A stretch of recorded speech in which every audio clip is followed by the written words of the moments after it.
Hello, welcome back to my channel. Today I'm doing a community tag from a Discord community called One Deck Gone Wild. And there is a total of 37 prompts you can answer with a single deck. And you can do however many of the prompts you want, or you can do them all if you want. And anybody can do this tag as long as you have one tarot deck. So I am going to start with the first prompt, which is, why did you pick this deck? And I have picked the Invisible Light Tarot by Brandy Eve Allen. And I picked this deck because I've had it for years. I know it very well. It's one of my favorite decks, and I really enjoy using it. And the second question is, what's your favorite set of minors? And for me, I think it's the fives. The fives can be kind of a hard group of cards to work with, but in this deck, they're so beautiful. And I like their depictions. So I ended up picking the fives, even though this was a really hard choice for me. And the second question or next prompt is, what card reminds you to relax when it comes up? And for me, that is the 10 of Water. And I think that this card reminds me so much to relax because it shows somebody walking along the beach in the sand. It's a nice day, but not too hot. We've got some clouds. The ocean's next to you. And that is a way that I always relax. Being along the beach, on the ocean, is just very, very relaxing to me. And this is a lovely depiction of that. Next question, your favorite representation of the color blue. And I think in this deck, it is the 3 of Water, because you see several different shades of blue, but I really love that pure blue up in the corner there. And we do see the blue kind of fading to more of a light golden color when we get down by the ocean, but the blue up in the corner there is my favorite.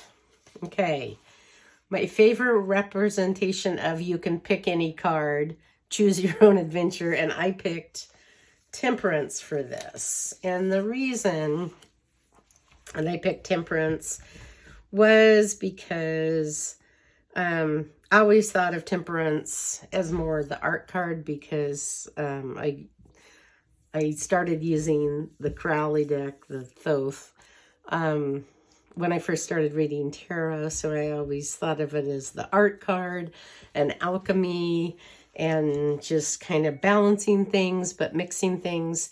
And I liked it when I started reading with this card because it reminded me that part of Temperance is grounding yourself in nature, and being part of that mix helps put you in a frame of mind where you can do things differently.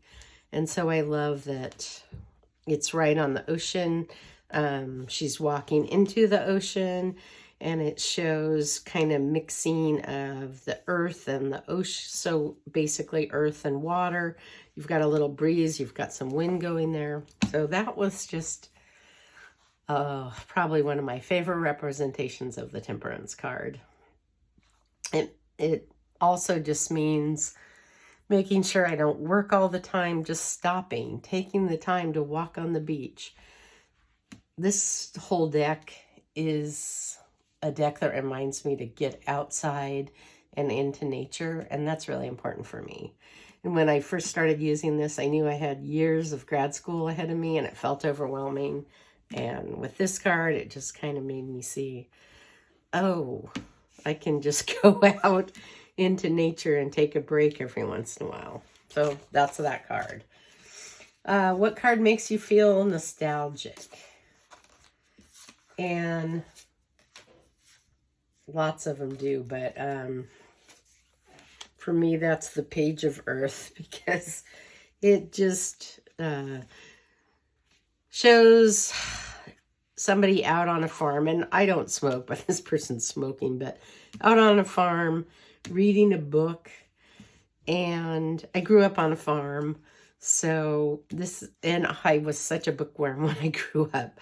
And this is a really fun depiction of, oh, and I also used to wear a lot of leopard print. So in so many ways, this is nostalgia for me. And I just loved the depiction of standing there out on the farm, reading a book while you're standing smoking. But even though I didn't smoke, I just thought this is a really funny card. So, nostalgia. What card shifts your perception? For me, this was the Eight of Water. And the reason that this card shifts my perception is because the Eight of Water basically kind of walking away from a situation. But this shows not just walking away, but you might have to sludge through fairly deep water. And it looks like it's going to get deeper here. Going under places that may not be safe. And it may not be the easiest thing to walk away. It might be cold. It might be hard. It might be scary. And sometimes you still just have to do it. So this kind of shifted my perception of just not just knowing, oh, you got to leave a situation, but also an awareness of that leaving may be quite difficult and painful, and just like kind of shifted how I saw things. Okay, next, favorite animal that's represented. And for me, that is the Knight of Earth. And it is the horses there. And it's just, I think, a very sweet picture of the horses. But I really liked that particular horse. And there's some horses in this deck and other cards too. But I just especially liked that card and that particular horse. Which court card... which court card reminds you the most of heartbreak? And for me, that is the Page of Air. Because sometimes they're speaking up, but they may have some hard lessons ahead of them. And they may be going down a lonely path ahead of them.